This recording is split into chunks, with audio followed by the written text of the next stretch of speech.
Hello everyone. In this video, I will show you how to create a broadcast channel on Instagram.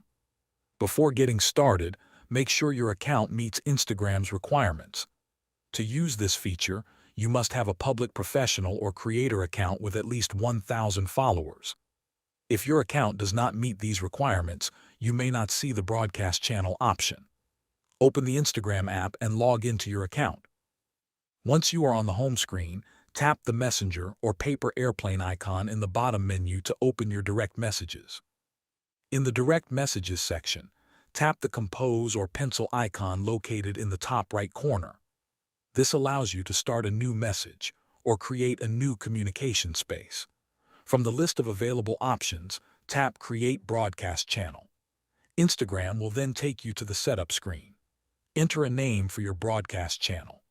Choose a name that matches your content or brand so followers can easily recognize it. Next, select your audience settings. You will also have the option to decide whether the channel should appear on your Instagram profile. If you enable this option, followers can find and join the channel more easily. After reviewing your settings, tap Create in the top right corner of the screen. Instagram will create your broadcast channel instantly. Thanks for watching.